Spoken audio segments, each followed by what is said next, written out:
ሜሮን የት ነው ያለችው? ሜሮን ማናት? ውሽማ ምን ይመስላል ይሄ? በእናታችሁ እንዴት የምትናገሪው ባክሽ? ሜሮን ማለት የቤቱ ባለቤት ነች። እኔ ሜሮን የምትባል ሰው አላውቅም። መቀለድ ነበር ግን አያስቅም። አማርኛ ገባችሁም እንዴ? ሰላምዬ ግን ቤቱ እንዳልተሳሳትሽ በደንብ እርግጠኛ ነሽ? አዎ በጣም እርግጠኛ ነኝ። ቆይ ሜሮን የት ነች? እኔ ሜሮን የምትባል ሴት አላውቅም። አማርኛ ገባችሁም እንዴ? ይሄ ቤት ታዲያ ማን ነው? በቃ ይሄን ቤት በቅርቡ ነው የተከራየሁት። ኧረ እባክህ ቀዳዳ። እርግጠኛ ነኝ በጣም እየዋሸ ነው። እንዴት? ቤት ውስጥ እኮ ምንም የተለወጠ ነገር የለም። አውቆ ነው ተከራይቸው ነው እያለ ያለው። እስከነቀው ነው የተከራየው። ሰላም እንዴት ናችሁ? የኖላዊት ዩቲዩብ ቻናል ቤተሰቦቼ በያላችሁበት ሰላማችሁ በዚህ ይበል። እንኳን ደህና መጣችሁ። ለዚህ ቻናል አዲስ ከሆናችሁ ሰብስክራይብ፣ ላይክ በማድረግ ቤተሰብ እንሁን። እንዲሁም በኮሜንት ሴክሽን ላይ ሀሳባችሁን አስቀምጡልኝ። ነባር ቤተሰቦቼ ስለምታበረታቱኝና ከጎኔ ስለሆናችሁ ከልብ ነው የማመሰግነው። ይህንን ላይክ እያደረጋችሁ ጀምሮ ማለት ነው። ስለምትከታተሉ በድጋሚ አመሰግናለሁ። በያላችሁበት የዓለም ዳርቻ ሰላማችሁ ብዝት ይበልልኝ። በዛሬው ክፍላችን የኖላዊ ድራማ በክፍል 135 ድራማችን ሲጀማምር ሀናና ሰላምዬ መረጃውን ለማምጣት ወደ ሜሮን ቤት ያቀናሉ። ከሄዱ በኋላ ግን ያላሰቡት ነገር ነበር የገጠማቸው። ሜሮን ከርቀት አይታቸው ስለነበረ ቤቷን ለቃ ሌላ ወንድ የተከራየ አስመስላ እቤት ነበር የጠበቀቻቸው ማለት ነው። ሰላም ምንም እንኳ ተጠራጣሪ ብትሆንም ውሽማዋ ነው ወይ ባሏ ነው ወይም ደግሞ የሆነ ሰው ነው ብላ እንግዲህ በጉልበት ሁሉን ነገር ለማድረግ ትሞክራለች። ልጁም እየተርበተበተ ቢሆንም ምን ፈልጋችሁ ነው የመጣችሁ ብሎ ሀሳባቸውን ሳያስጨርሳቸው ከቤት ገፍትሮ ነበር ያስወጣቸው። እነማን ናችሁ? ሰላምና ሀና እንባላለን። ስማችሁ ማን ጠየቃችሁ ሲላቸው አንተ ራስህ ማነህ ትለዋለች። ውሽማዋ ነህ? ሜሮንን ፈልገን ነው። የት ነች ሜሮን ብላ ስታፋጥጠው ሜሮን የምትባል ልጅ እንደማያውቅ ይነግራቸዋል ማለት ነው። ሀና በልስላሴ ስታናግረው እናስተውላለን። አንዳንዴ ብዙ ነገር በለፈለፍን ቁጥርና በተናገርን ቁጥር አዋቂዎች እንመስላለን፣ ግን አላዋቂነት ነው በብልሃት ሰዎችን ማናገር። ለችግሮቻችን መፍትሄ ስንፈልግ ኃይላችን መጠቀም ሳይሆን ብልሃትነትን መጠቀም አስፈላጊ ነው ብዬ አስባለሁ። ወንድማችን ምናልባት ቤት ተሳስተን እንዳይሆን። ሰላምዬ ግን እርግጠኛ ነኝ ስትላት አዎ እርግጠኛ ነኝ፣ ይሄ ቤት እስከ ሙሉ እቃው ምንም የተቀየረ ነገር የለም፣ ይሄ ልጅ እየዋሸ ነው ብላ ትናገራለች ማለት ነው። እኔ የተከራየሁት በቅርቡ ነው፣ እናም እስከ ሙሉ እቃው ነው ብሎ ለሀና ይናገራል ማለት ነው።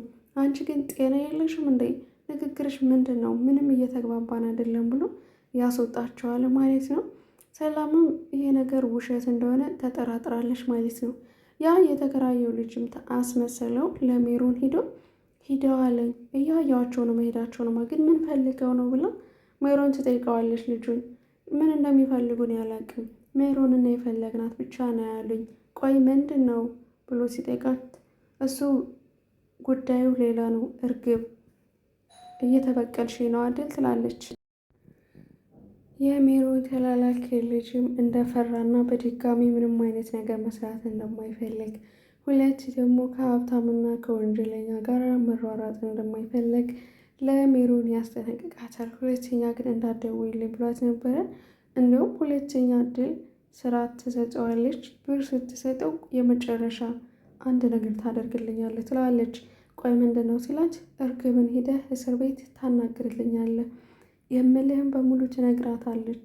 እሷም መልእክቱን ስለሚገባት መልስ ታመጣልኛለህ ትለዋለች። ቆይ ምንድን ነው ሲላት ሜሮን እንደላከች ነገራት ትለዋለች። እንደተባለውም ወደ እርግብ ይሄዳል ማለት ነው። እርግብም ለራሷ እዚህ በፊት በተከታታይ ልትጠይቃት የምትሄደው አፌርኖስ ምንም ስላልጠየቀቻትና ስለቀረች ጨንቋታለኝ። ቆይ ዘሪሁንን አግኝተው ነው ወይስ ሳታገኘው ምን ይዤላት ልሂድ ብላ ተሰቃ ነው? አምላኬ አንድ ጊዜ እንኳን ዘሪሁን እንዳይፈቀድልኝ ትላለች። ምክንያቱም ዘሪሁን እስር ቤት እንዳለሁ ንገሪልኝ፣ አንዴ እሱን ማየት እፈልጋለሁ። ቆይ ለምን በደልኩት? እንደዚህ ዘብጥያ መውረዴን ባቅ ኖሮ ለምን ሸሸሁት ብላ ሌላ ጣጣ ደግሞ እያመጣች እናስተውላለን እርግብ ማለት ነው። ከዛም እንግዲህ ጠያቂ ያለች ተብሎ ከተጠያቂ በኋላ ስትመጣ ያልጠበቀችውና የማታውቀው ሰው ይሆናል። እሷም ለደህንነቷ አራቅ ብላለች። ልጁም በጣም እየተንቀጠቀጠ ነበር። ማነህ ስትለው እርግብ ማለት አንቺ ነሽ ይላታል። እኔ ነኝ ግን አንተ ማነህ ስትለው ሜሮን ነው የላከችኝ። ሜሮን እሺ ምንድን ነው ትለዋለች። ከዛም የሆኑ ልጆች መጥተው ነበረ ግን ምን እንደፈለጉ አላውቅም። ስለዚህ እሱን ጠይቅ ተብዬ ነው ይላታል። ኦ የሜላት ልጆች ናቸው ትለዋለች። አዎ እንደዛ ነገር ይላታል። ሁሉን ነገር ያውቃሉ ስለዚህ ስጫቸው በላት። ምኑን ብሎ ይጠይቃል። እሱ ታውቃለች አታስብ አንተ ትለዋለች። መጨረሻ ላይ ግን ለምን ትፈራለህ ብላ ስትጠይቀው እንዴ ፖሊስ እኮ ነው ያለሁበት እስር ቤት ትፈራለህ እንዴ ትለዋለች። ታስረህ ታውቃለህ ስትለው አይኔ ታስሬ አላውቅም ግን በጣም ነው የምፈራለሁ። ወንድ ልጅ ግን እንደዛ ሲፈራ ዋው ግን አሪፍ ነው። መፍራት ለእናቱ ያስከብራል። ከዛ እንግዲህ ግን መጨረሻ ላይ እንዳያሳስብሽ ላንቺ ትላታለች። መልዕክት ትልክላታለች ማለት ነው። ልጁ እንደፈረደበት ለሜሮን ሄዶ ሲነግራት መጨረሻ ላይ ግን አንድ ነገር ነግራኛለች። ስለዚህ ሁሉ ነገር ያውቃሉ እንዳያሳስብሽ ብላሻለች ብሎ ምኑን እንዳያሳስበኝ ትላለች። እሱን ምን አውቃለሁ ራሷ ታውቃለች ብላኛለች ይችላል ማለት ነው። ያው እሷ የፈለገችው እንግዲህ መረጃውን ስጫቸው አንቺ ምንም ነገር የሚነካሽ ነገር የለም ነፃንን ሁለታችንም ለማለት ያክልን። ነገር ግን የመጨረሻው የባዩሽ ሪከርድ ድምፅ ከሜሮን ጋር ቅጁ ስላለ ፖሊሶቹ ደግሞ ሜሮንን ይፈልጓታለኝ። አሁን ላይ ለምን ፈልገው ዝም እንዳሏት ባላቅም፣ ነገር ግን ወንጀለኛ እንደሆነች ፖሊሶቹ ጠንቅቀው ያውቃሉ። እዚህ ጋር ነፃ ሊያደርጋት የሚችለው ሜላትን ብቻ ነው። እሷ እንዳልገደለቻት መረጃው ከወጣ ሜላት ነፃ ትወጣለች። ግን አሁን ላይ መረጃውን ደግሞ እርግብ ብትናገርም ያለበትን ሁኔታ ሜሮን ግን ደብቃ ዝም ለማለት ፈልጋለች፣ ወይም ደግሞ ለማምለጥ እየሞከረች ነው። ከዛም ሰላምና ሀና መጨረሻ ላይም ተናዳ ወደ ቤት በምትገባበት ሰዓት ምናሴ ቁጭ ብሎ እየጠበቃቸው ነበረ።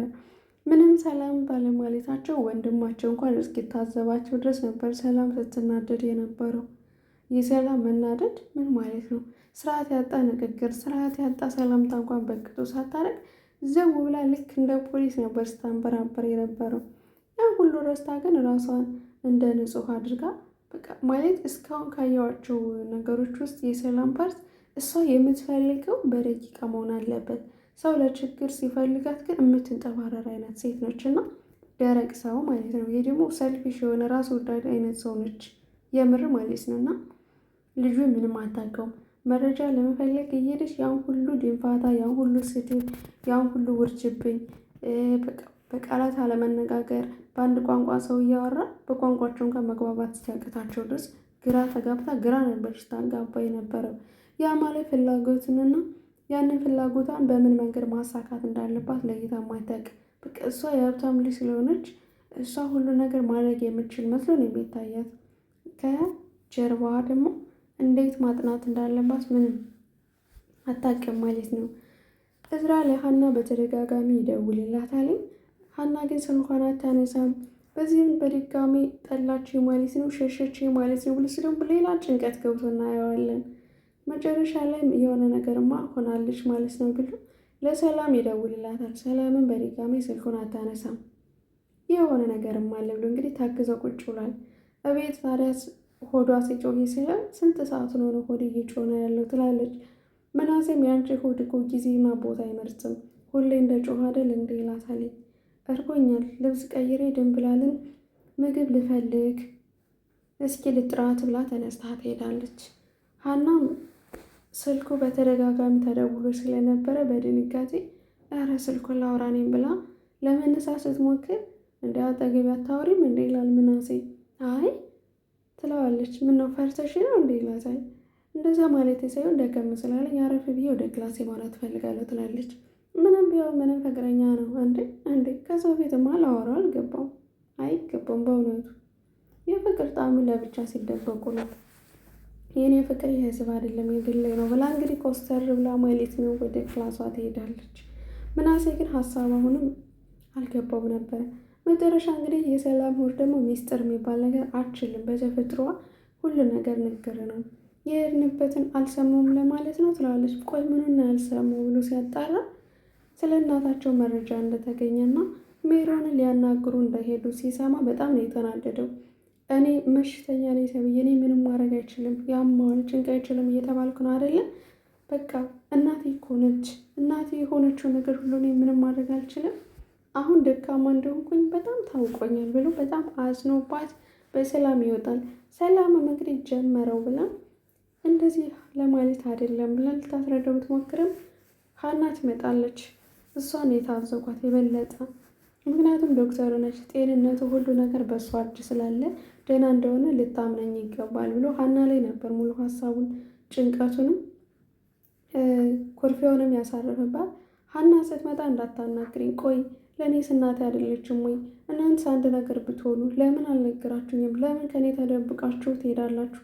በሽተኛ ነው፣ ምንም አያመጣም፣ ጭንቅ አይችልም ብላችሁ ነው ብሎ ሲጠይቃት ሀና ወዲያውኑ ይቅርታ፣ እንደሱ ማለት አይደለም ግን ይቅርታ ወንድሜ ብላ ይቅርታ ታደርግለታለች። እሱም በይቅርታ የሚያምን ስለሆነ ይቅርታ አደርግለት። ሰላምና ምናሴ ግን እንደዚህ ይግባባሉ? አይግባቡም። ሰላም ግን በጣም ጎበዝ ናት። በቃ ኃይሏን ነው የምትጠቀመው፣ ኃይሏን ማለት። ከዛ ደግሞ የሀና ከጀርባ ያለው ነገር ዋናው ጉዳይ ኤልያስ እሷን ብሎ ከአዲስ አበባ መጥቷለኝ። ተምቹና አሲርም እየተንከባከቡት ነው፣ እየመከሩት ነው። ስለ ሀና ያለውን ስሜት በሙሉ እንዲነግራትና ግልጽ እንዲያደርግላት እያስረዱት ነው። ኤልያስ ግን ለምን እንደመጣና ማን እንደነገረው ለምን እንደመጣ አፍቃሪ እንዳላት ያውቃልኝ። ግን ደግሞ ማን እንደነገረው መናገር አይፈልግም። ጽዮንም በፍቅራቸው መሀል ገብታ እንግዲህ ለመበጥበጥ እየሞከረች ነው። ጭራሽ ኤልያስንም አስመጥተዋለች ማለት ነው። የጽዮን ፍቅር ሳይሆን ግን ገንዘብ ነው፣ እልህ ነው። ይሄ ምንም ግልጽ አልሆነም ማለት ነው። እዝራን በጣም እንደምትወደው በተደጋጋሚ እየተናገረች ነው። እሱ ግን ጭራሽ እንደሚጠላትና ምንም አይነት ለእሷ ቦታ እንደሌለው ተራ ሰው እንደሆነች ይነግራታል። እና የራሷን ሕይወት እንድትቀጥል በተደጋጋሚ ቢነግራትም እሷ ግን ምንም ብላ ሙጭጭ ብላ ከእዝራ ላይ አልወረደችም። በሄደችበት ሁሉ ጭራሽ ትከትለዋለች። የት እንዳለ እንኳን ጠንቅቃ ታውቃለች። አሁን ላይ ኤልያስ ራሱ በተናደደበት ሰዓት የት እንዳለ ጠንቅቃ ታውቃለች። ኤልያስንም እንግዲህ የሆነ ያልሆነ ነገሮችን አብረው እንደሚታዩና ፍቅር ላይ እንዳለፈው ለሰርጋቸውም ዝግጅት እንደሚያደርጉ እየተናገረች ነው ሲሆን ኤልያስን በጣም ይናደዳልኝ። የመጨረሻ ውሳኔ አግኝቶ ሁሉን ነገር መናገር እንደሚፈልግ የስልክ ጥሪ ያደርግላታል። ሀና እዝራን ለማግኘት ካፌ ገብቶ ቁጭ ብሎ እየጠበቃት ነበረ። ታዲያ ምግብ እንዳልበላ እሷን እየጠበቃት እንደሆነ ይነግራታል። ሀናም እንግዲህ እኔም እኮ ከአንተ ጋር እበላለሁ ብዬ ምንም እንዳደርጉ አልበላሁም፣ እኔም እርቦኛል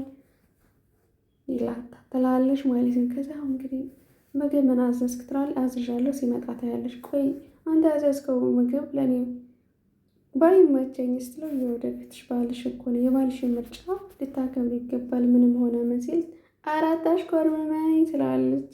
ወይኔ እንግዲህ መሽኮርመም እንዴት ነሽ?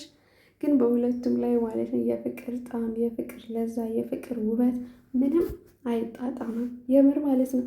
ፈገግታቸው፣ እንዲሁ የፊታቸው አቋቋማቸው፣ ትክላቸው ራሱ እኮ አያምርም። ወይኔ ኤልያስን በጣም ምርጥ አፍቃሪ ነው። አሲርን በጣም ብዙ ነገሮችን እየሰማ ነው። ኤልያስን እየተረዳ ያለው ምርጥ አፍቃሪ ማለት ልክ እንደ አሲር ነው። አሲር የራሱ ሰማይ ደብቆ ነው እንግዲህ ለኤልያስ እያገዘ ያለው። ተምቹ ደግሞ ለምንድን ነው አሳልፈ የምትሰጥ? ማድረግ ያለብን ነገር ለራስን ማድረግ ስትችል ለምንድን ነው ለኤልያስ እያዘንክለት ያለው?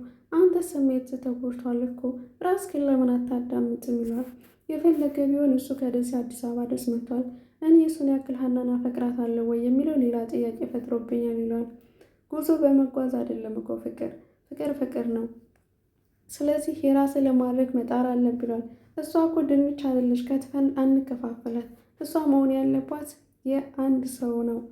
ስለዚህ ደግሞ መሆን ያለባት ለእዝራ ሳይሆን ለኤልያስ ነው መሆን ያለባት። በጣም ነው የሚወዳት። አስበኋላ አይደለ ምን አይነት ህይወት እያሳለፈ እንዳለ። ኢቨን የመጣበትን ዓላማ እንኳን መናገር በግልጽ አይቻልም። ይህ የሆነበት ደግሞ በእሷ ፍቅር የተነሳ ነው። ስለዚህ እኔ እዚህ ላይ እጄን አነሳለሁ፣ ዝም ብዬ በውስጥ ይወዳታለሁ ብሎ አሲር ምንም ላለማናገር ሞክሯል ማለት ነው። ግን በጣም ነው የሚያሳዝነው ማለት ነው።